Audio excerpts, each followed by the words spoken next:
Alléluia.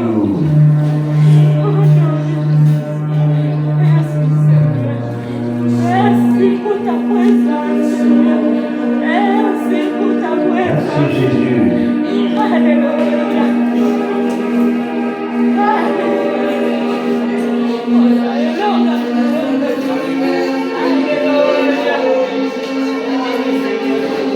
Merci Seigneur. Ta grâce, ta présence. Merci pour ce que tu es, mon Dieu souverain. Seigneur, tu n'as pas changé. Merci parce que ce matin, tu nous montres encore que tu restes le même. Que tu n'as pas changé, Seigneur. Que ta présence, Seigneur, mon Dieu, un jour dans ta présence, une minute, une heure dans ta présence. Mon Dieu, que nous d'ailleurs, Seigneur, nous avons fait le bon choix d'être là, pour te nourrir, pour te célébrer, pour te laisser régner, Seigneur, pour te laisser la première place. Oh, glorifie ton nom, Seigneur. Sois le maître, sois l'alpha, sois le véga. Tu as été au début, tu es maintenant et tu seras jusqu'à la fin. Nul ne peut te comparer à toi, car tu as dit de gloire, tu as dit, Seigneur mon Dieu, nous t'élèverons.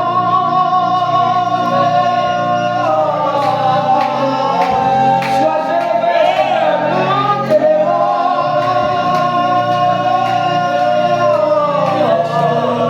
Oh Jésus, tu es le plus beau de tous les fils de l'homme, allume l'éclat, et nous le proclamons ce matin. Qui est comme toi, qui peut se comparer à toi, qui peut, Seigneur, s'égaler à toi? Personne, personne, personne, Seigneur. À toi ce soir le règne. Demeure au milieu de nous, demeure en nous, donne-nous de te ressembler, Seigneur, donne-nous de soupirer après ta présence, Seigneur notre Dieu. Grâce à toi, nous nous sommes bien. Tu es Dieu glorieux. Alléluia. Merci Seigneur. Le règne et la gloire ne reviennent qu'à toi seul. La puissance et l'autorité, Seigneur, te soient rendues.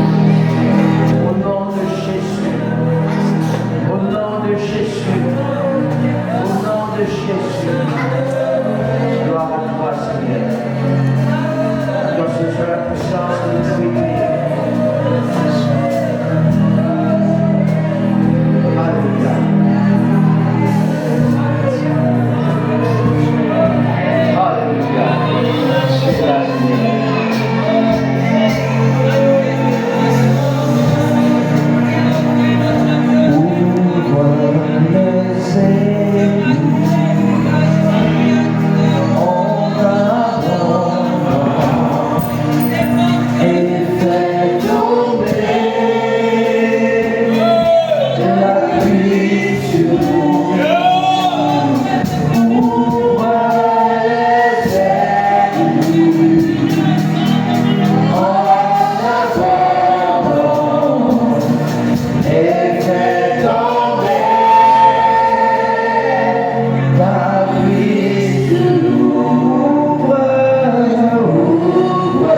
qui t'adorent en esprit et en vérité.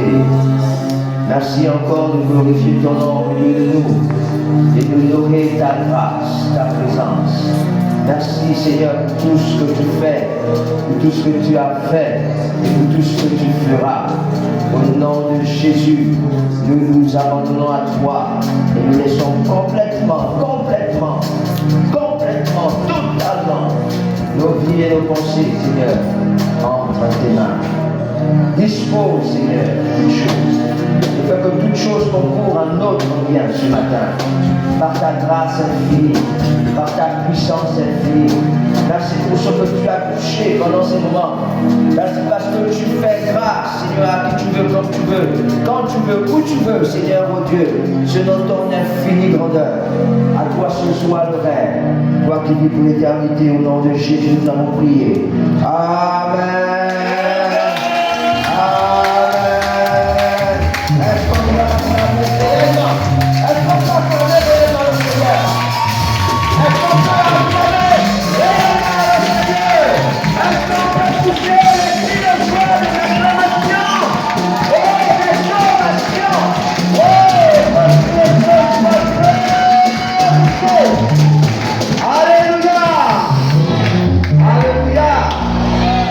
Soyez bénis ce matin, alléluia.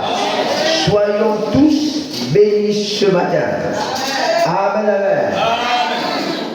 Le Seigneur est merveilleux. Jésus est bon, alléluia. Il est vraiment bon. Alors aujourd'hui c'est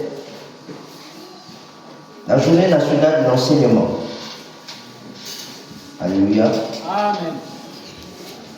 La journée nationale de l'enseignement. Et quand on parle de journée nationale de l'enseignement dans notre congrégation, dans l'Alliance chrétienne, on fait allusion aux écoles. On fait allusion aux écoles, aux universités, aux institutions telles que le CFTB, telles que les autres petites institutions que nous avons, c'est la... comment on appelle? ETD, voilà. On parle d'ETD, cours public décentralisé. Voilà, campus pour Christ, tous ces instruments que le Seigneur dispose dans son Église pour enseigner, donner de la connaissance, de la matière, je veux dire, de l'instruction aux enfants du Seigneur que nous sommes. Alléluia. Donc aujourd'hui, c'est la journée nationale de l'enseignement. Notre Église a beaucoup d'écoles parce qu'elle s'est lancée dans l'éducation. Et vous savez que l'éducation, c'est ce qui forge l'homme. Même si nous avons plusieurs moyens d'éduquer, mais aucun homme sur cette terre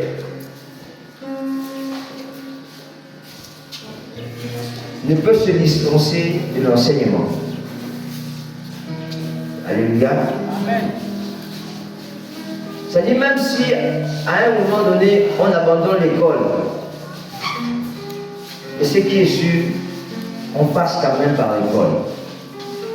Il faut comprendre que l'école a plusieurs formes. L'école, ce n'est pas seulement les 4 bâtiments avec un maître à l'intérieur. D'accord? L'école, c'est aussi le fait d'être à la maison et de pouvoir suivre ou de pouvoir acquérir une connaissance, une instruction d'une manière ou d'une autre. Alléluia. Même quand on est en bourse, on apprend. Et pourtant, on n'a pas forcément été à l'école. L'école, quand je dis école, c'est l'école structurelle. Nos grands-parents, quand ils allaient en bourse et faisaient les pièges, ils n'ont pas appris. Qui a appris à faire les pièges à l'école? Dans l'école structurelle, c'est-à-dire qu'il y a le maître. Est-ce que dans nos écoles, les maîtres nous montrent comment on fait les pièges? Hein? Bon, les papas, là, je parle un peu plus aux papas. Les papas, moi je connais faire les pièges. Parce que tout le monde sait faire les pièges ici. Là. Hein? Voilà. Moi je connais faire les pièges. Hein? Tu peux attraper les sangliers, tu peux attraper les porc-épics, tu peux attraper les gazelles, les antilopes. Moi je sais faire ça. Parce que j'ai appris ça. Pas à l'école où il y avait un maître, mais j'étais tellement curieux que quand j'allais en forêt avec ma grand-mère, je voyais le bois là qui était tordu comme cette fille. Ah, ça c'est toi. Et quelquefois je trouvais genre une bête qui était en train de bouger. Je dis, oh, mais comment le bois là a fait pour attraper la bête là? Et puis je dépiéçais les pièges de tout. Je voyais comment ils se faisaient. J'enlève le câble et puis je vois. Alléluia. Et ça, c'est une connaissance que j'ai gardée jusqu'aujourd'hui. Alléluia. Voilà, parce que j'ai appris ça. Et c'est ça l'objectif de l'école. L'école est là, c'est pour nous enseigner, pour nous apprendre. Pour nous donner de l'instruction, pour nous donner de la connaissance. Et on a besoin d'apprendre à tout temps. Je dis, il n'y a pas, comme on dit, il n'y a pas une date de péremption, ou bien il n'y a pas un moment où on peut se dire qu'on n'apprend plus, c'est fini. Parce qu'il y a certains qui disent, ah mais moi la tête là, non, ça ne répond plus. Non. Quand on dit la tête ne répond plus, c'est parce qu'on se dit que pour apprendre, il faut forcément aller dans une classe et puis tu es assis, tu as le bic, tu as la feuille, mais tu as le cahier. Mais non. C'est pas seulement ça apprendre. Alléluia. Apprendre, ce n'est pas seulement ça. La vie, les circonstances de la vie nous apprennent. Quand tu as fait 10 jours sans manger, tu apprends le prophète et que tu n'as pas trouvé l'argent pour acheter ta nourriture, les 10 jours-là de galère vont t'apprendre quelque chose. C'est qu'il faut se battre pour chercher la nourriture. Alléluia. Donc, mais nous n'allons pas voir, du moins aujourd'hui, le côté de l'apprentissage, de l'enseignement sous cet angle-là. Nous allons voir plutôt le côté de l'enseignement dans le sens structurel, c'est-à-dire qu'on a le bâtiment et puis les élèves et puis les gens qui dispensent, qui donnent des cours. Ça nous concerne tous, parce que même si moi je ne peux plus aller à l'école, comme je l'ai décrit là, mais nous avons des enfants qui vont à l'école. Nous avons des enfants qui vont à l'école. Ou encore, certains d'entre nous qui sont là, nous allons à l'école. Et c'est le chemin de bataille sur lequel, enfin, l'un des piliers sur lequel l'Église de l'Alliance chrétienne et missionnaire du Gabon a fondé ses actions. Parce qu'on se dit que si on n'éduque pas, ça va être difficile de garder une nation forte, une nation qui pourra rivaliser avec les autres nations. Donc il faudrait que nous puissions investir dans l'enseignement. Nous avons des enfants, ne comptons pas pour les amener à aller loin. Tant que Dieu nous donne la force de les envoyer loin, de les pousser. Alors, quand je dis envoyer loin, ce n'est pas forcément les envoyer à l'étranger. Non. Mais c'est de faire que même s'ils sont d'abord, il faut qu'ils aillent le plus loin possible dans leurs études. Et nous devons tout faire, tant que Dieu nous donne le souffle de vie, pour que nos enfants aillent le plus loin possible. Alléluia. Nous ne devons pas nous satisfaire d'un enfant qui a eu le bac, et puis on est content. C'est bien, c'est une étape. Mais après, ne nous arrêtons pas là. Poussons-les à aller plus loin. Plus loin, plus loin. Il faut qu'ils soient des docteurs. Docteur, c'est, tu as fait 7 ans d'études, et puis, ou encore 5 ans, et puis après tu ajoutes 3 ans. Voilà. Et là tu sors docteur. C'est-à-dire que c'est pratiquement 10 ans d'études. Ils peuvent, ils sont intelligents. Parce que le Dieu qui nous a créés intelligents. Alléluia. Donc c'est pas impossible. qu'ils aillent loin. Donc le thème de ce matin, c'est l'Église de l'Alliance chrétienne et missionnaire du Gabon face au défi de l'autonomisation en personnel éducatif, enjeux et perspectives. C'est compliqué, je sais que c'est compliqué. C'est trop long. Quand tu nous envoies les choses comme ça, là, c'est compliqué. C'est trop long. Voilà. Mais on va essayer de réduire ça pour qu'on comprenne. Au fait, ici, ce qu'ils veulent dire, c'est tout simplement que l'Église de l'Alliance chrétienne a créé des écoles. D'accord? Il y a des écoles. Mais dans ces écoles-là, il y a les enseignants. Maintenant, ces enseignants-là, et les écoles et les enseignants, il y a une difficulté. Maintenant, la difficulté, c'est laquelle? C'est que quelquefois, on a des bâtiments, mais on n'a pas les enseignants. Ou on peut avoir les enseignants, mais il est difficile de garder ces enseignants. Ou on peut avoir les enseignants, mais il est difficile de payer ces enseignants. Mais si c'est difficile de payer les enseignants, même si tu as les bâtiments, qu'est-ce que l'enseignant va venir donner à l'enfant? L'enseignant va venir donner la faim à l'enfant. Et ce n'est pas bien. Hein? Parce que quand il quitte la maison, il a faim. Il y a 2 jours, il y a 3 jours, il n'a pas mangé parce qu'on ne le paye pas. Bon, même quand il doit donner le cours, là l'enseignant est nerveux. Là l'enseignant est nerveux. Dès que l'enfant fait un petit truc là, ah quitte là, t'allonges. En fait, c'est la fin. Alléluia. Oui.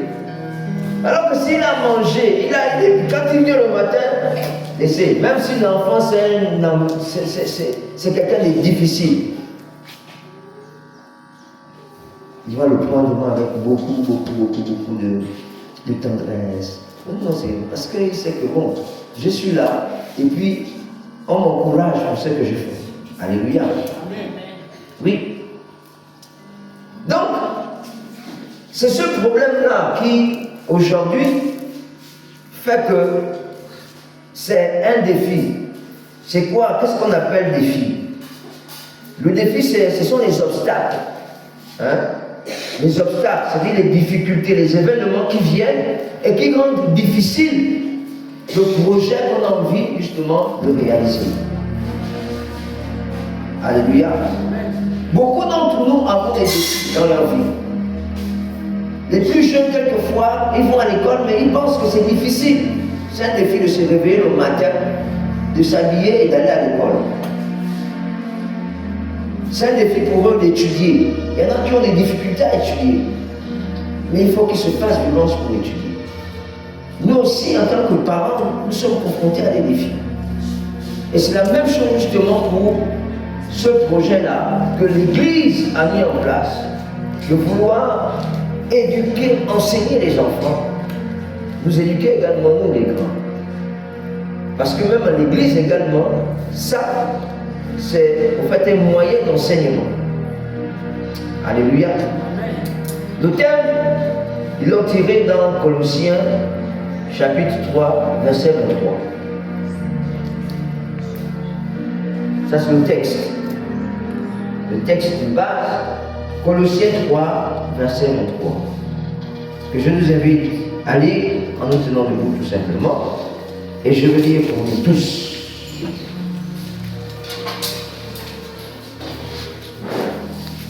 La Bible déclare ceci dans Colossiens 3, verset 23. Tout ce que vous faites, faites-le de bon cœur, comme pour le Seigneur et non pour des hommes. Tout ce que vous faites, faites-le de bon cœur, comme pour le Seigneur et non pour des hommes. Alléluia. Amen. Dieu bénisse sa parole.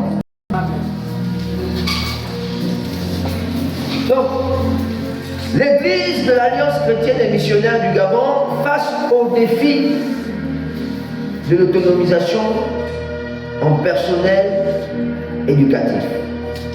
Je vous disais que les défis, c'est les différents événements qui peuvent survenir par rapport à notre volonté d'accomplir un projet. Hein? Voilà. C'est-à-dire, exemple, ce matin, il a plu. Il y a eu la pluie, n'est-ce pas? C'est un événement que nous n'avons pas prévu. Mais on a relevé pour certains, c'était un défi de quitter chez eux, malgré la pluie, et de venir à l'église. Pour certains, ils ont pris la pluie comme un obstacle. Genre, je ne peux pas aller à l'église parce qu'il a plu. On est d'accord? Mais il y a vous qui êtes là où vous êtes dit, malgré qu'il y ait la pluie, je vais quand même partir. En fait, avant que de faire le choix de partir ou de ne pas partir, il y a un événement qui est arrivé. Et puis vous avez pris une décision. En fait, l'événement vous a mis dans une situation de défi. Est-ce qu'on se comprend? Voilà. Et dans la vie de tous les jours, nous sommes toujours confrontés à des défis. Tu as fait, tu as envie de préparer, c'est un défi de te lever, de choisir déjà ce que tu vas préparer. Tu réfléchis, tu te dis, mais aujourd'hui, qu'est-ce que je vais préparer? Pour ceux qui ont beaucoup de choses dans le congélateur, bon, pour celui qui a seulement la boîte sardine, c'est facile. Tu prends seulement sa boîte sardine et puis mais celui qui a la boîte sardine, le porc épic, le poisson, tu réfléchis, tu dis, qu'est-ce que je vais préparer? Ou si ce n'est pas le choix de ce que tu vas préparer, quelquefois c'est la fatigue. Tu es fatigué et puis tu te dis, ah, je me lève ou je ne me lève pas. Qu'est-ce que je... Mais il y a toujours quelque chose que tu dois faire. Que tu te décides d'aller préparer ou de ne pas préparer, mais ce qui est sûr, c'est que tu as pris une décision. Alléluia. Mais le fait de pouvoir être dans cette situation où tu te... C'est un défi. Mais dans les défis, il faut toujours savoir prendre les bonnes décisions. Lorsque tu es dans une situation de défi, prenons toujours les bonnes décisions. Alléluia. Parce que quand tu as papa qui est parti au travail depuis le matin et qui rentre, toi tu es rentré également sûrement à la maison, tu étais peut-être en bourse, et puis tu arrives à la maison, papa, là je parle de maman, si tu peux préparer, si tu dois préparer, prépare. Ne pas que papa vienne et puis il meurt de faim. Il faut préparer. La fatigue sera comme un obstacle, mais il faut préparer. Et puis c'est pareil, même papa aussi quand il vient, s'il sent que maman est fatiguée, il faut qu'il sache que bon, aujourd'hui je peux donner un peu de main à maman, parce qu'elle est fatiguée. Alléluia. Voilà. Il faut faire ça de temps en temps. Et puis on va nous efforcer à faire un enseignement. Et vous allez tous amener vos maris, vous tous. On va nous envoyer des aides d'invitation. S'il faut que moi-même j'arrive dans leur maison, je vais arriver dans leur maison. Hein? Et vous y comprenez. C'est une bénédiction d'avoir une femme qui prie. Mais c'est encore mieux d'avoir les deux qui prient. Alléluia. Elle lui dit que deux. Un chasse mille, deux chasse 10 000. C'est-à-dire qu'il y a toujours un grand nombre de situations qu'on peut rencontrer lorsqu'on est à deux. Que lorsqu'on est seul. Alléluia. Donc, cette journée-là, c'est ça le défi. L'autonomisation, c'est quoi? L'autonomisation, c'est le processus par lequel une personne ou une collectivité se libère d'un état de sujétion, acquiert la capacité d'user de la plénitude de ses droits, s'affranchit d'une dépendance d'ordre social, moral ou intellectuel. C'est compliqué, d'accord? Je vais dire ça simplement. Être autonome, l'autonomisation, ça veut dire être autonome. Être autonome, c'est quoi? C'est être libre. C'est être indépendant. C'est refuser de dépendre de quelqu'un. Sur le plan moral et sur le plan intellectuel. Sur le plan social également. Être autonome, exemple, les enfants que nous avons à la maison, ils ne sont pas autonomes. Pourquoi? Parce qu'ils dépendent encore de nous. Alléluia. Ils dépendent encore de nous. Le jour où ils vont sortir de notre maison pour aller se débrouiller, comme toi aujourd'hui tu es sorti de la maison de ton père et de ta mère, tu vis toi-même seul, tu es autonome. Autonome de qui? De tes parents.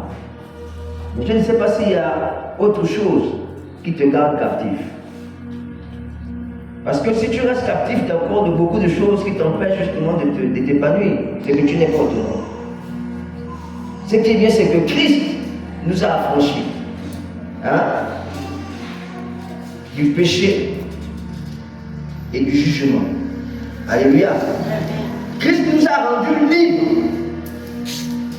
Vous connaîtrez la vérité vous affranchira. C'est-à-dire que Jésus, c'était l'enseignant qui nous a donné une instruction qui a fait que lorsque nous acceptons cette instruction-là, nous devenons libres. C'est l'objectif justement de l'enseignement. L'enseignement a pour objectif de rendre libre. Quiconque le reçoit, un enseignant. Celui qui reçoit l'enseignement et qui le met en pratique se rend libre. Il devient autonome. Un enfant à qui on a donné une instruction en classe, lorsqu'on fait un devoir, en temps normal, l'instruction qu'on lui a donnée en classe doit pouvoir lui faire en sorte que quand il est devant le devoir, il n'a pas besoin du maître. S'il a étudié sa leçon, il doit être indépendant dans le sens de faire le devoir. Il fait le devoir et il va avoir 10 sur 10. Alléluia. Comme mon petit là, quand il vient tous les jours là, papa aujourd'hui j'ai encore eu un 10. Papa aujourd'hui j'ai encore eu un 10. Mais sauf qu'il y a quelqu'un qui lui tape le pion dans la classe là-bas. C'est un blanc. Il dit, mais lui, il fait toujours, quand j'ai 9, lui il a 10. Quand j'ai 8, lui il a 10. On dit, petit laisse, toi tu es intelligent. Lui il est le blanc, toi tu n'es pas le blanc, mais tu as 10 quand même. Donc tu es intelligent, il ne faut pas avoir peur. Hein? C'est déjà bien que tu sois deuxième ou troisième, c'est pas grave. Mais lui, ce qu'il fait là, c'est qu'il a déjà vu ça. Mais toi, tu n'as pas encore vu ça, mais tu arrives quand même à être deuxième ou machin. Bon, continue à lutter, c'est bien. Alléluia. Donc l'instruction, c'est l'autonomisation, c'est ça. Quand nous travaillons, nous sommes autonomes financièrement. On est d'accord? Hein? Même si quelqu'un pense que ce n'est pas beaucoup, ce n'est pas grave. Le peu que tu gagnes là, il y a beaucoup qui n'ont pas ça. Donc, l'Église d'Alliance chrétienne dit que on veut lutter. Nous sommes face à un défi, celui de rendre autonome nos institutions d'enseignement. Autonome par rapport à qui? Mais par rapport à l'État. Alléluia. Par rapport à l'État et par rapport également aux moyens qui ne sont pas suffisants. Parce que l'État, même si l'État vous vient en aide, mais tant qu'elle n'a pas décidé de vous donner, vous restez dépendant à l'État. Et vous n'êtes pas efficace dans le sens de garder les enseignants. Ou encore, ce n'est pas forcément le fait de garder, mais la qualité de l'enseignement va prendre un coup. Parce que vous allez rentrer dans les grèves, les enseignants vont rentrer dans les grèves, ils vont peut-être ne pas être, comment dirais-je, assez motivés. Les seuls qui vont être motivés, ce sont ceux qui ont Christ, peut-être parce qu'ils se diront, en fait je le fais, c'est comme nous avons lu justement notre passage. Alléluia. Qui dit que tout ce que vous faites, hein, tout ce que vous faites, faites-le de bon cœur. Comme pour le Seigneur, et non pas pour les hommes. Ce sont ceux-là qui vont peut-être rester dans, ok, mais c'est quand même des enfants. Je ne veux pas sacrifier la vie des enfants parce que tout simplement, il y a un inconscient. Un juif, passez-moi le terme, il y a un inconscient à l'État qui ne veut pas faire ce qu'il faut faire. Il y a des secteurs dans lesquels il ne faut pas blaguer. Il y a des secteurs dans lesquels il ne faut pas, comment dirais-je, retenir l'argent. C'est l'éducation et la santé. l'éducation et la santé, si on avait des chefs d'État ou encore des responsables administratifs qui étaient sérieux, je vous assure, peut-être même 60% de notre budget devait être affecté pour l'éducation, la santé. Non, il y a 3 secteurs. Éducation, santé et défense. Les 3 secteurs. Mais on va plutôt jeter les milliards dans autre chose. Dans autre chose. Donc, il est question de répondre à ce besoin-là, à cette problématique d'autonomisation. Mais autonomisation, justement, liberté ou libération de qui? Du personnel éducatif. C'est-à-dire, là, ce qu'on est en train de dire dans ce terme-là, c'est que l'Alliance chrétienne s'est rendue compte qu'elle dépend encore beaucoup de l'État et de nos livres et de nos offrandes pour répondre aux besoins des enseignants de leur ordre éducatif. Parce qu'ils ont des écoles, dans ces écoles-là, il y a des enseignants. Mais dans ces enseignants-là, ils disent que nous avons des difficultés de rendre, en fait, on a des difficultés de pouvoir prendre en charge de manière complète tous ces enseignants-là que nous avons. Maintenant, enjeu et perspective, ça veut dire quoi? C'est quoi les conséquences? Les enjeux. C'est quoi les conséquences positives? Quelles sont les conséquences positives? Quelles sont les conséquences négatives? Et puis après, qu'est-ce que nous prévoyons faire pour sortir de cette situation-là? Alléluia. C'est ça là. Ça c'est résumé, du moins éclairci, je voulais dire plutôt, le thème. Bon, vous allez peut-être dire, mais papa Yaba, tout ça là, nous on est venu à l'église, tu viens de parler de tes choses-là. En quoi ça nous concerne? Ils n'ont qu'à réfléchir eux-mêmes là-bas. Non, ils ne peuvent pas réfléchir eux-mêmes. On se doit de s'intéresser à ça parce que c'est un instrument que Dieu a mis entre les mains de l'Église. Alléluia. Parce que dans nos écoles là, on a la possibilité de prêcher l'évangile dans ces classes et de faire en sorte que les enfants qui viennent sans le Seigneur repartent avec le Seigneur. Alléluia. Ils ont des cours dans les écoles de l'Alliance chrétienne, ils ont un cours religion où le maître, qu'il soit chrétien ou pas, enfin pas qu'il soit chrétien, parce que ce sont des cours, chaque professeur vient dispenser son cours. Mais il y a un pasteur qui vient donner le cours de religion. Et dans ce cours de religion, il invite les enfants à accepter le Seigneur. Donc vous comprenez que ça doit nous intéresser également. Alléluia. Et même si le professeur ce n'est pas un professeur de religion, mais s'il a Jésus en lui, il a la possibilité justement de prêcher l'évangile et de faire en sorte que le plus grand nombre dans sa classe accepte Jésus. Donc voici un enseignant qui est chrétien, même s'il doit faire sa part pour le Seigneur, mais il doit quand même manger. C'est-à-dire le fait qu'il vienne enseigner là. Toi qui l'as appelé enseigner, tu dois lui donner quelque chose pour qu'il puisse aller acheter la nourriture et manger. Pour que demain il revienne. Alléluia. Mais la difficulté est celle-là. L'Église est beaucoup embêtée.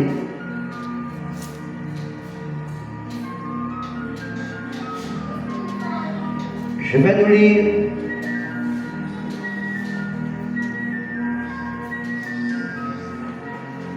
nous lire le communiqué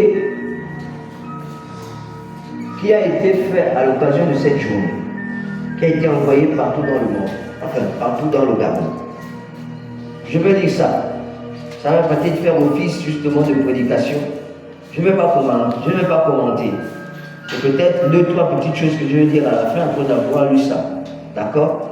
Mais il faudrait que nous puissions comprendre que nous sommes des acteurs dans cette histoire. Ne nous fatiguons pas de faire le bien. Même lorsqu'on a l'impression que les efforts que nous consentons ne sont pas utilisés de manière optimale, c'est-à-dire de la bonne manière. D'accord? Regardez par exemple, je vais prendre un exemple, il y avait quand le nouveau bureau national est venu, a été élu, il y avait des très beaux projets. Et d'ailleurs, il y a toujours des très beaux projets. Hein? Qui se souvient du projet pour lequel on nous a beaucoup sollicité?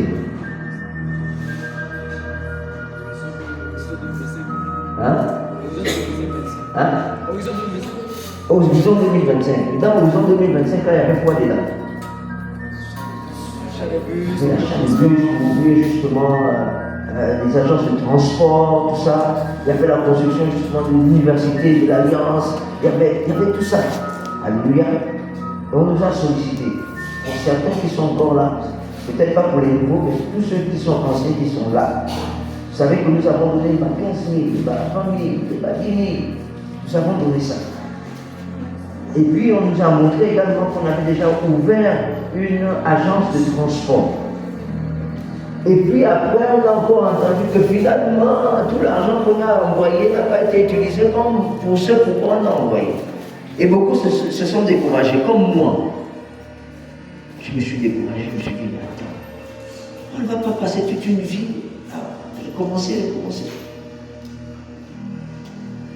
Et puis Dieu m'a rappelé que tant que tu peux faire le bien, continue à faire le bien. Alléluia. Donc, celui qui a gaspillé ça, c'est lui qui va rendre compte à Dieu. Alléluia. Ce que tu as semé, ne te soucie pas de comment ça a été utilisé. Parce qu'en fait, si tu as semé, ce n'est pas pour les hommes. C'est à cause de la conviction que Dieu a mis dans ton cœur. Alléluia. C'est pourquoi je dis souvent aux gens que quand tu te décourages de faire du bien, c'est que tu ne le fais pas selon la volonté de Dieu. Quand on fait le bien selon la volonté de Dieu, on ne se fatigue pas de faire le bien. D'accord? Après, nous sommes humains, c'est vrai, on raisonne beaucoup, mais le raisonnement ne doit pas nous empêcher de pouvoir continuer à faire ce qui est bien. Alors, je vais lire, à cause du temps. L'Église Alliance chrétienne et missionnaire du Gabon face au défi de l'autonomisation en personnel éducatif, enjeux et perspectives. Bon, je sais que les enseignants vont beaucoup se retrouver dedans. Nos enseignants vont beaucoup se retrouver. L'Église Alliance chrétienne et missionnaire, introduction. L'Église Alliance chrétienne et missionnaire du Gabon a été fondée en 1933 dans un contexte où l'éducation était un outil d'évangélisation et de développement social. Depuis, il y a trop de cours là. Ok, donc on va faire avec, c'est pas grave. Depuis les années 1938, l'Église évangélique, au moyen de l'éducation, d'abord en langue vernaculaire, puis en langue française, en 1953, contribuant ainsi à l'éducation de plusieurs générations.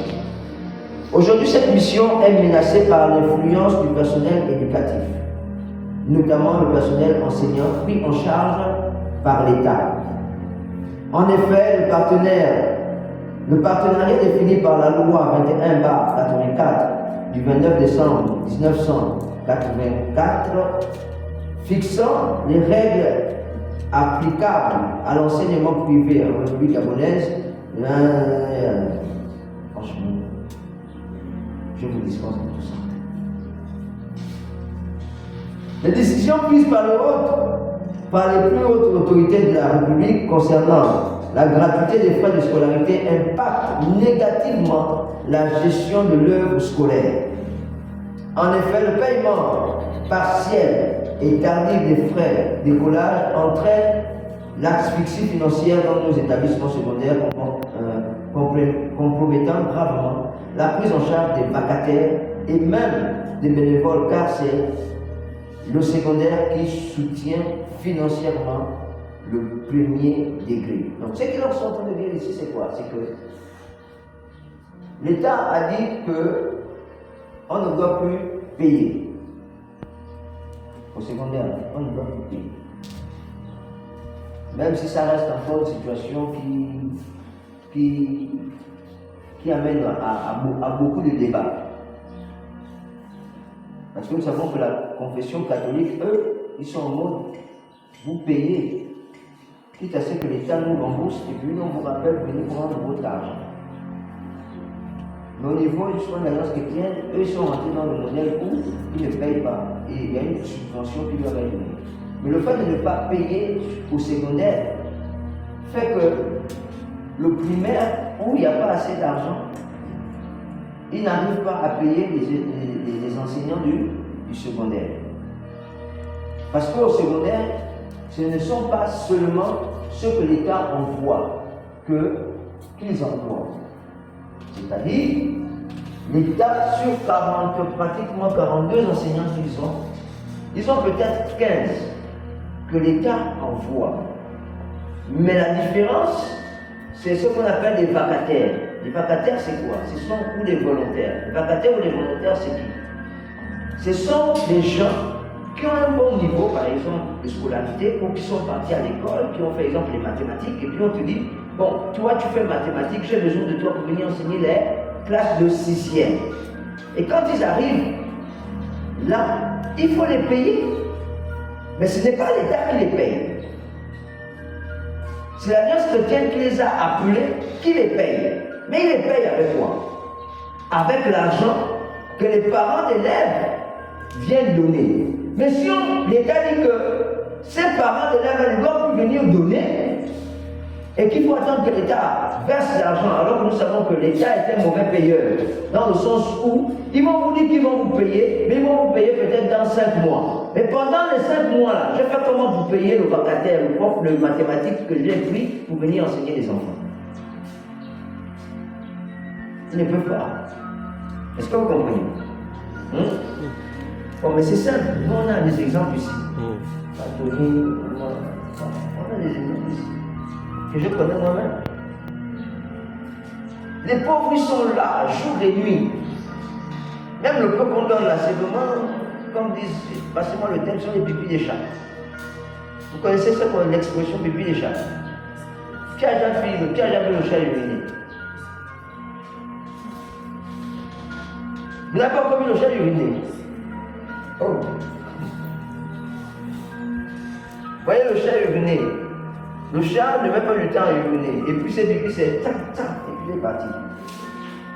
C'est vraiment des petites gouttes. C'est pourquoi on dit pipi des chats. Ça dit que c'est pas consistant. C'est pas quelque chose genre. C'est pas du grosse quantité d'urine. Mais ils sont là. Moi, ça fait 5 ans que je suis là. 5 ans, ils sont là.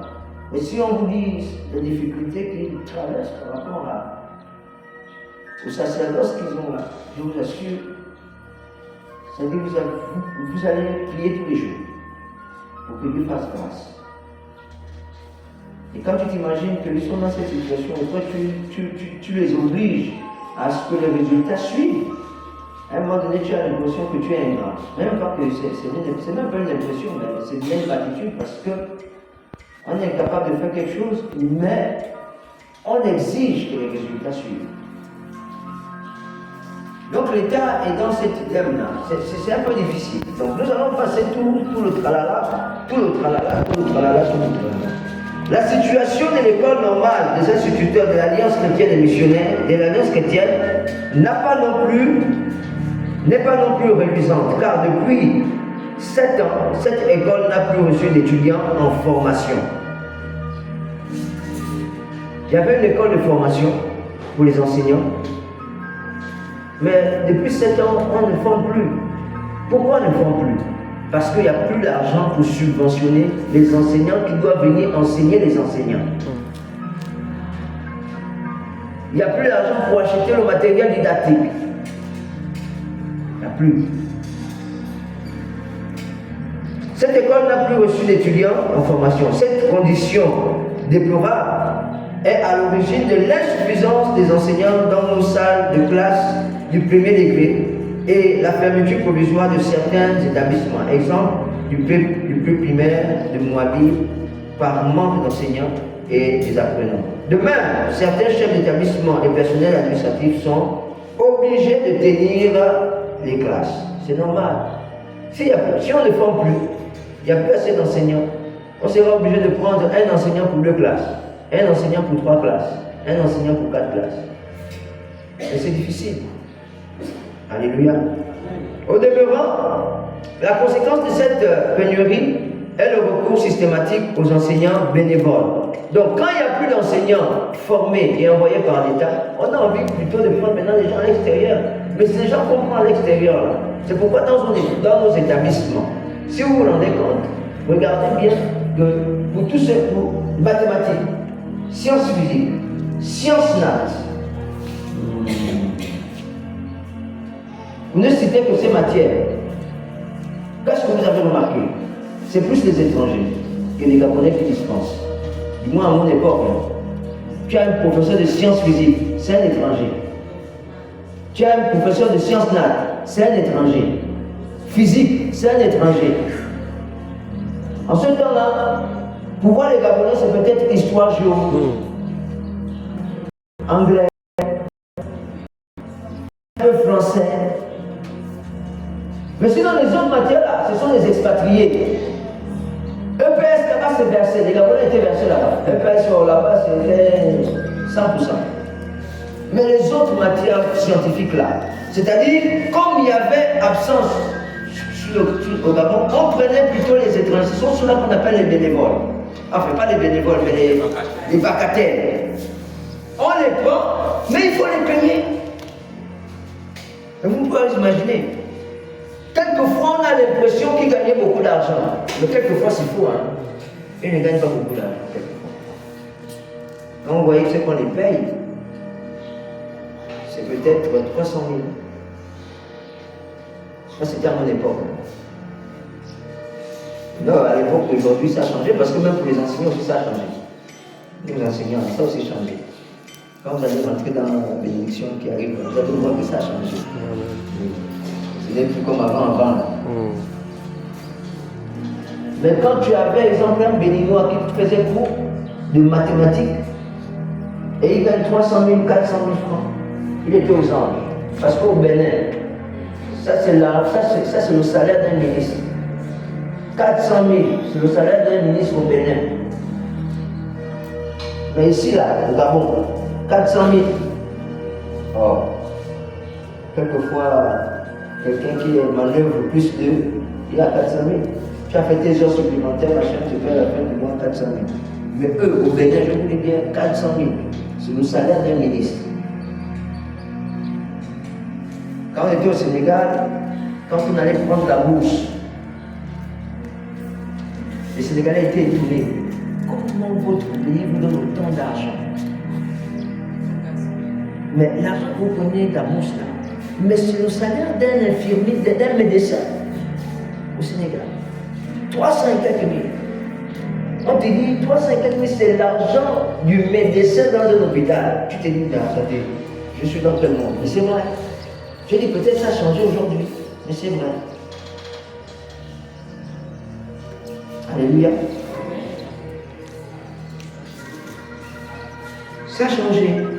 Parce qu'ils ont compris que les métiers qu'on fait là, ce sont des métiers où on doit. Voilà. C'est pourquoi vous voyez des médecins, même s'ils travaillent quelque part, il a ouvert son cabinet. Même s'il n'a pas de cabinet, il n'a pas un endroit de travailler, mais il a ouvert son cabinet, machin, et puis il s'en sort. C'est difficile pour les enseignants de faire ça. Et ceux enseignants qui peuvent le faire, ce sont ceux qui font, par exemple, les cours de soutien, ils sont obligés de faire des cours de soutien pour pouvoir arrondir cette personne. Donc, au secondaire, le déficit Au détriment des conséquences de cette pénurie, au demeurant, je voulais dire, la conséquence de cette pénurie est le recours systématique aux enseignants bénévoles. Or, l'utilisation de ces derniers génère un coût global annuel de 46 473 600 francs pour un effectif total de 47 bénévoles, dont 23 au primaire et 24 au pré-primaire depuis 2023. Le besoin global en enseignants est respectivement de 80 et de 24 au primaire et au pré-primaire. Regardez, c'est-à-dire qu'aujourd'hui, sur 80 enseignants qu'il faut avoir, ils n'ont que 23.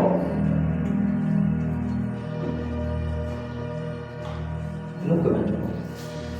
C'est grave, hein? Au secondaire, le déficit est énorme en personnel enseignant, surtout en matière scientifique. C'est ce que je disais tout à l'heure, hein? En matière scientifique. 42 enseignants. Dans l'ensemble, le besoin est de 131 enseignants. Pour cette année scolaire 2024-2025, les établissements secondaires fonctionnent avec un effectif de 80 vacataires qui nécessitent une prise en charge de 79 848 francs,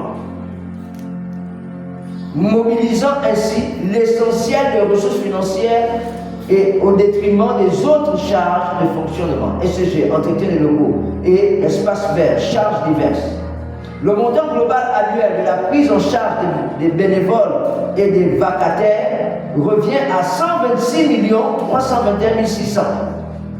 De ce fait, l'insuffisance en personnel d'enseignants devient un sérieux handicap pour le développement de l'œuvre scolaire. Au regard de ce qui procède, il est impératif de procéder progressivement à une transition vers l'autonomisation en personnel enseignant, tout degré confondu. Est-ce que vous pouvez vous imaginer un peu tout cet argent? Bon, je passe, parce que c'est du blablabla, blablabla, blablabla, blablabla. Je vais vous donner quelques chiffres, hein? D'accord?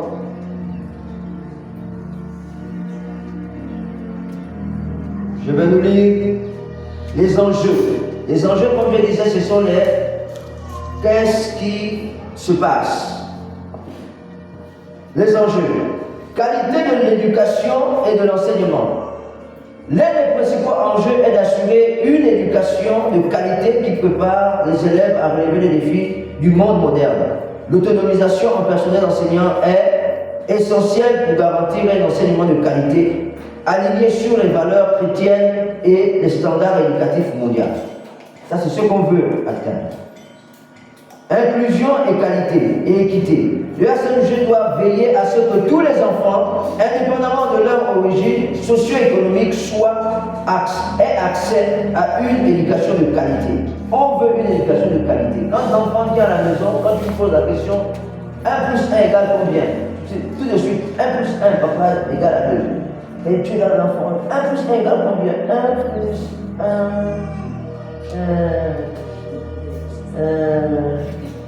Papa, tu as dit quoi? 1 plus 1 égale combien? Ah, 1 plus 1.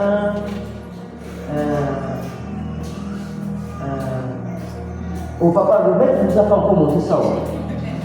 Le maître ne nous a pas encore montré ça. Ah! Le maître n'a pas encore montré ça, tu es sûr? Pourquoi? Parce que vous savez, quelquefois les parents mettent des enfants dans les établissements privés, c'est pas parce qu'ils veulent. Alléluia. Parce que dans l'établissement privé, tu vas te retrouver dans une classe avec 13 élèves. 13. C'est-à-dire que l'enseignant a la possibilité de suivre tous les enfants. L'enseignant a la possibilité de se donner complètement dans la réussite des enfants. Entre un enseignant, les deux gagnent 300 000. Mais un a 13 enfants, l'autre a 100 enfants. Qui sera le plus efficace? Ils ont le même argent. Mais celui qui sera le plus efficace, c'est celui qui a 13 enfants. Pas celui qui a 100 enfants. Celui qui a 100 enfants, quelquefois il sera amené à survoler. Parce qu'il ne pourra pas avoir la même attention pour chaque enfant. Mais alors celui qui a 13, c'est-à-dire à la fin de l'année, les 13 enfants peuvent passer en classe supérieure. D'accord? La qualité de l'enseignement. Mais avec les problèmes que nous avons là, il sera impossible d'atteindre cette qualité-là.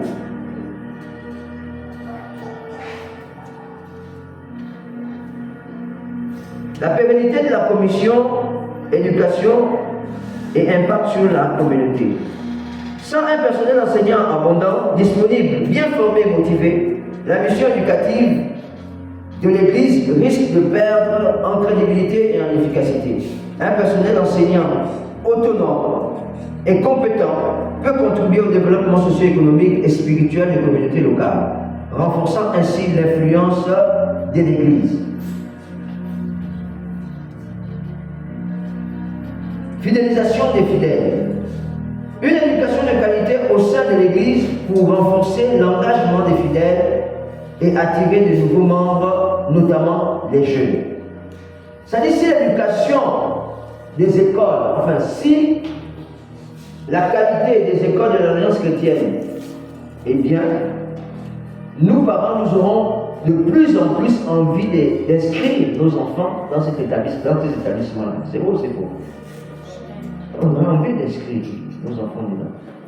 Mais le fait d'inscrire nos enfants dans ces écoles-là fait que nous soyons continuellement fidèles à l'Église. Et si nous sommes continuellement fidèles à l'Église, nous allons non seulement payer l'école, mais en plus nous allons continuer à donner nos livres à l'Église. Donc comprenez que doublement, on investit sans même quelquefois qu'on nous force. Alléluia. En fait, c'est ça. Mais si l'école n'est pas performante, on aura tendance à ne pas aller inscrire nos enfants dans des établissements de l'Alliance chrétienne, mais plutôt dans d'autres établissements privés. Et payer, même si ça doit nous coûter cher, de l'argent là-bas. Parce qu'on recherche la qualité. Amen, amen. On n'a pas de perspective. Ça, c'était justement les enjeux. Maintenant, les perspectives, c'est ce que nous présageons dans le futur. Qu'est-ce que nous voulons dans le futur? C'est un peu embêtant aujourd'hui parce que bon, on ne coche pas faya. Mais c'est bien de connaître où est-ce qu'on est, où est-ce qu'on va. Quels sont les besoins de l'Église? Ça, c'est un besoin de l'Église. Alléluia. Il faut que tu saches que ça, c'est un besoin de l'Église. Peut-être tu te dis, bon, moi, en tout cas, les églises sont loin là-bas, à Rwanda, à Kulamoto. Moi, je ne suis pas intéressé. Non. Nous devons tous être intéressés par l'éducation de nos enfants. Pas forcément peut-être de nos enfants, mais de la jeunesse gabonaise. C'est un problème réel, les amis. Et d'ailleurs, nous-mêmes, en tant que parents, nous l'avons observé. Le niveau d'études aujourd'hui est devenu, je ne sais pas, ce n'est plus l'école qui parle, ce n'est plus comme l'école de moi, avant, quand on te donnait un devoir, et même vous peut-être, qui êtes déjà les parents, comment on te donnait un devoir, même si tu as le devoir juste, mais si tu as 7 fautes, tu as 0. Ou bien,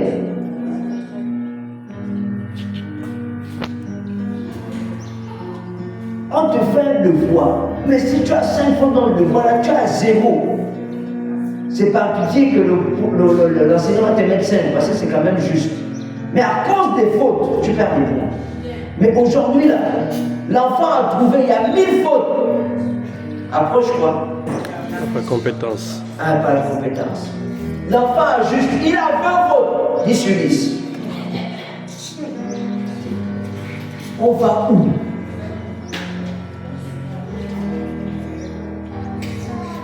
Faites la dictée à un enfant d'aujourd'hui. Dictée.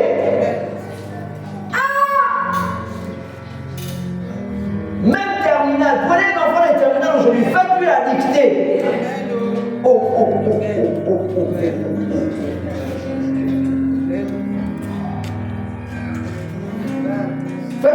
devenu anticonstitutionnellement. Aïe aïe. Ah, c'est-à-dire même celui qui n'a pas fait enseignement peut corriger la population. Le niveau est descendu. Le niveau a baissé considérablement.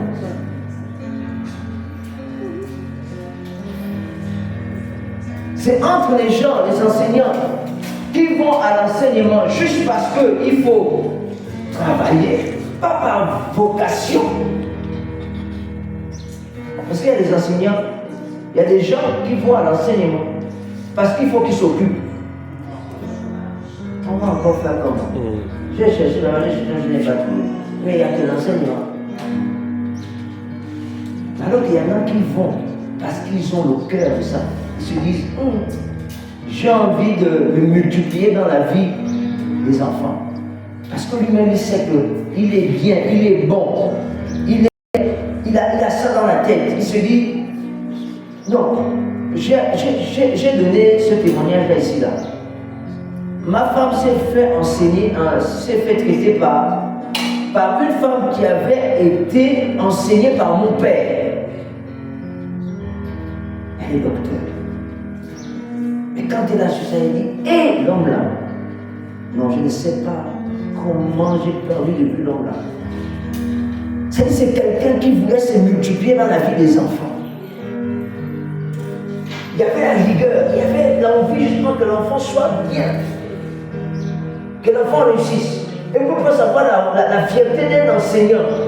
Quand un enfant qui a enseigné il y a 15 ans, il y a 20 ans, oh monsieur, oui tu deviens quoi? Monsieur, je suis le directeur général. Directeur général, en fait c'est moi qui me suis multiplié. En fait c'est pas lui qui est le directeur général, c'est moi qui suis le directeur général. Mais c'est une fierté. C'est une fierté. Monsieur, j'avais mon prof d'économie. Quand on se voit, il était venu au mariage de la sœur non, il était venu au mariage de Sébastien. Parce qu'il a épousé la sœur de Sébastien, Babissa. Et quand je l'ai vu, bonjour monsieur. Oh, jeune homme, ça va? Non, c'est monsieur, c'est Yaba. Ah, Yaba. Oh, petit, ça va? Oui, monsieur, ça va. Qu'est-ce que tu deviens? Moi, je suis chef de personnel à la scène. Ah bon? Oh, vraiment. Mais il était content, vous ne pouvez pas savoir. Il était content. J'ai dit, monsieur, c'est que si je suis là, il y a une partie de vous dans ce que je suis aujourd'hui. Il y a une partie de vous dans ce que je suis aujourd'hui. Mais donc, on est venu combattre pour que ces gens-là soient bien. Et malheureusement, c'est difficile. Donc les perspectives, c'est quoi? Renforcement des capacités, mettre en place des formations continues et des ateliers pour tout ça là. Il faut donner encore de l'intelligence aux gens là. Mais même si vous donnez de l'intelligence à quelqu'un qui ne mange pas, ça ne sert pas à grand chose. Mais il faut quand même donner, c'est ça la perspective, donner plus justement des compétences pédagogiques, technologiques et spirituelles des enseignants et même administratives pour améliorer la gestion des établissements scolaires. Deuxième perspective d'avenir, partenariat stratégique, collaborer avec des institutions éducatives, des ONG, des entreprises, des institutions gouvernementales et des organismes internationaux pour obtenir ou mobiliser des ressources financières, techniques et des expertises. Alléluia. En fait, je ne vais pas lire le reste. Parce que le reste, c'est beaucoup le français. Pour rien. Mais ce à quoi je voudrais terminer, sur quoi je voudrais terminer, et qui doit attirer notre attention.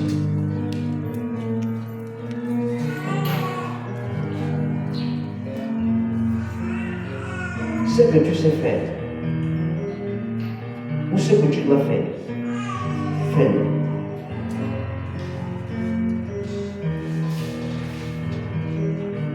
Pas pour plaire aux hommes, mais pour plaire à Dieu.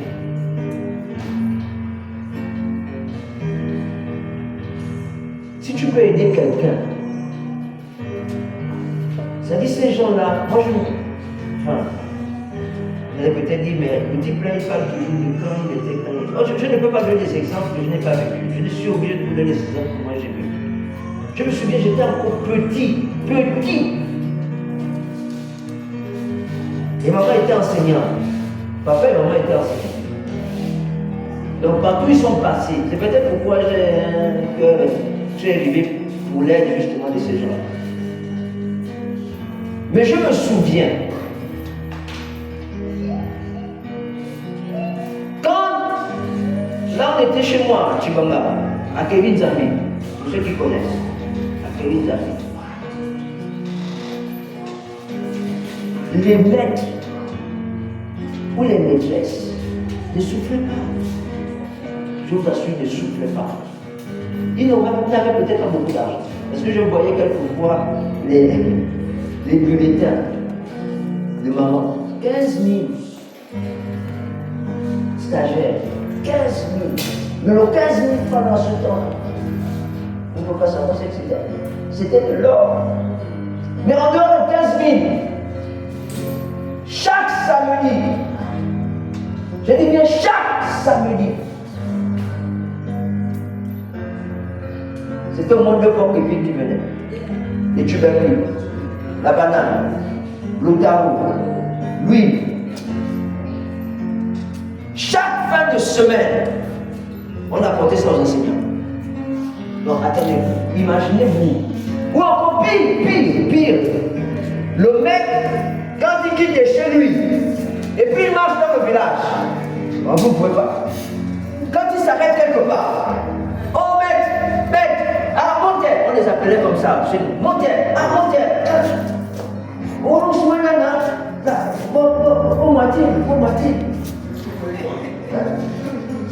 on cherche pour sa chair, on met tu vas plus.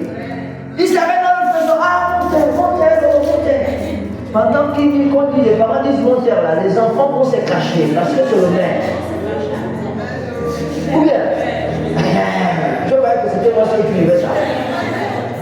Les enfants vont se cacher. Que c'est le maître. Et puis le parent est content que le maître soit venu à la maison. Mais il ne peut pas laisser partir le maître comme ça. Quand le maître a maintenant dit sa chair, il ne sait plus comment faire. C'est là où il dit maintenant, oh, Yaba, viens ici. Soulève ça, allez, amène ça là-bas. Seigneur, tu vois l'enfant sortir.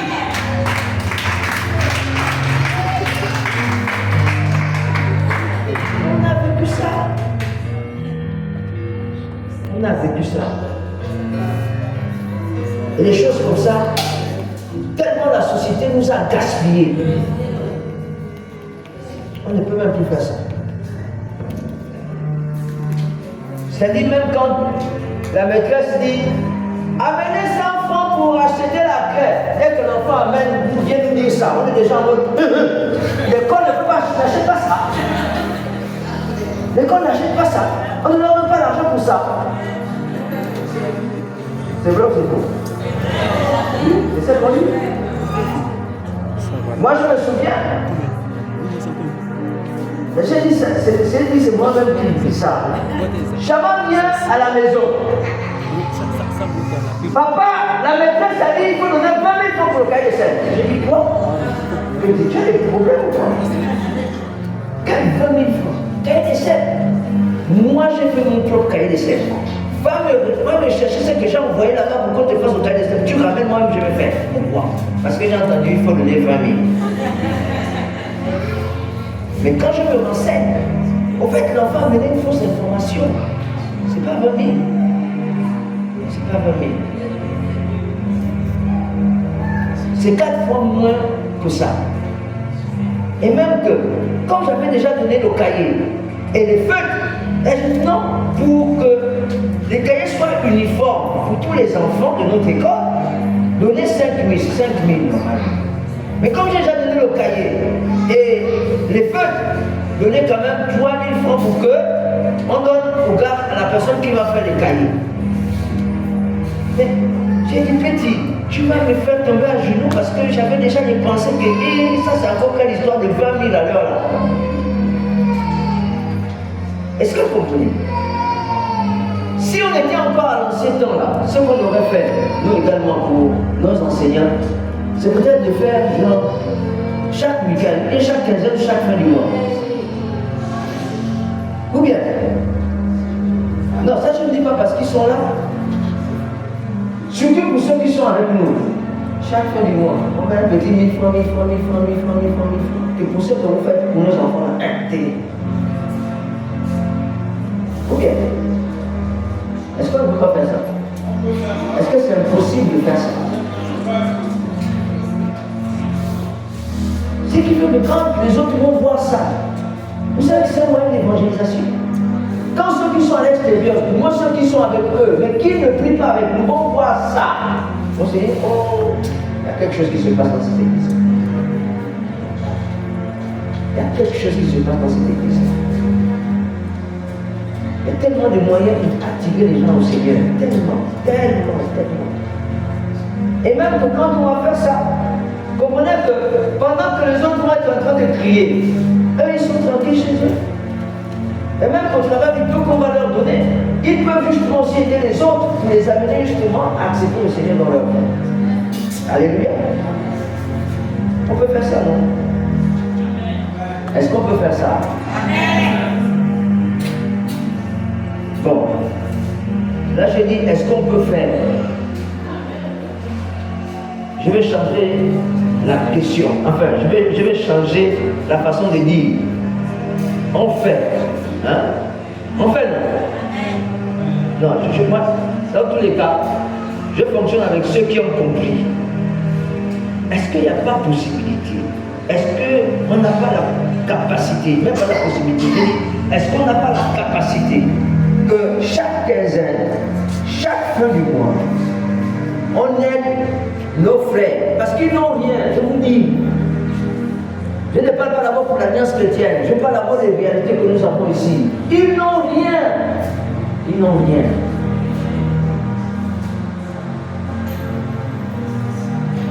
Ils n'ont rien. C'est Dieu qui leur donne la force de continuer. C'est Dieu qui leur donne la force de résister.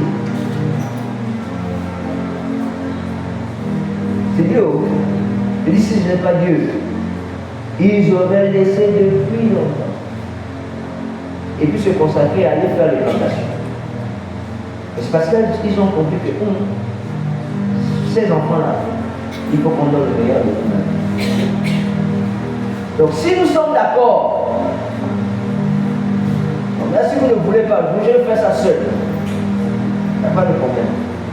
Parce que je connais les bénédictions qui s'attachent au respect de la parole de Dieu. Tant que tu peux faire du bien, fais-le.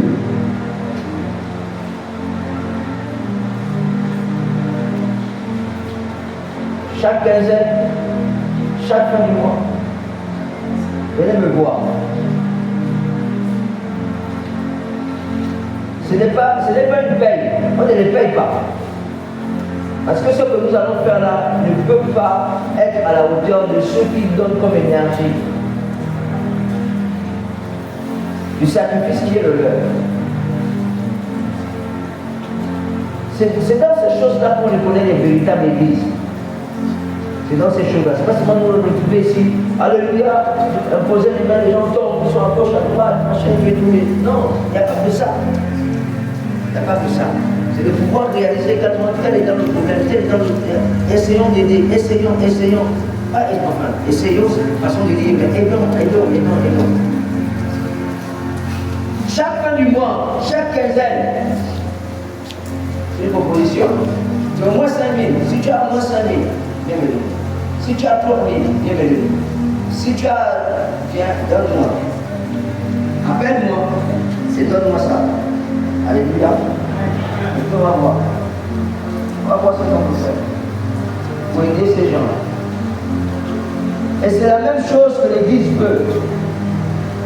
L'Église également désire que nous puissions être interpellés. Que nous puissions être interpellés. L'un des objectifs bureau national, c'est de rendre autonome l'éducation dans la prise en charge de ces enseignants. Mais comment ils veulent faire? Ils veulent mettre en place des activités génératrices de revenus. Et pour que ces activités-là puissent voir le jour, ils ont besoin de nos contributions. Mais ce n'est pas une contribution à l'aveuglette. Ils vont faire un plan d'action et ils vont encore une fois de plus revenir vers nous pour nous dire, voilà ce qu'on a envie de faire. Est-ce que vous pouvez aider? Est-ce que vous pouvez donner quelque chose? C'est à nous de dire oui, on peut aider. Mais comme on dit, l'on ne donne que ce qu'on en a. Alléluia. Je ne demande pas, oui, on ne demande pas au-delà de ce que nous n'avons pas. On demande toujours au-delà de ce que nous pouvons justement offrir. Si tu as 100 francs, donne tes 100 francs. Et pense que tu ne donnes pas ça au président de l'Alliance chrétienne. Non, tu donnes ça aux gens qui sont dans le besoin. Alléluia. Aux gens qui sont dans le besoin, qui font un travail extraordinaire. Les enseignants. Prendre soin de ceux qui sont déjà là et faire en sorte qu'on ait encore d'autres pour venir combler le déficit. Maintenant, ceux qui ont besoin de ce document que j'ai lu là, je peux vous l'envoyer. Je vais même envoyer ça sur le forum de l'église pour que vous preniez connaissance de tout ça. Alléluia. Que Dieu nous aide. Vraiment que Dieu nous aide. Que Dieu nous aide. C'est toujours bien de rappeler ces choses. Parce qu'on a l'impression qu'on vit dans notre petit monde alors qu'il y a des véritables problèmes, il y a des véritables défis auxquels nous sommes confrontés. Tes 100 francs sont utiles. Pas seulement tes 100 francs, mais ta prière aussi est utile. Parce qu'il faut aussi prier pour que Dieu mette devant là des personnes pour qui, lorsque je donne mes 100 francs, puis ils réfléchissent comment bien utiliser justement cet argent-là. Disons au Seigneur, nous sommes fatigués des détourneurs des fonds. On est fatigué des gens qui mangent l'argent du contribuable sans que rien de sérieux ne se passe. Ils sont dans l'église, même ceux qui sont dans l'église, que Dieu les frappe sérieusement. Non, c'est sérieux. Je suis fatigué de ça.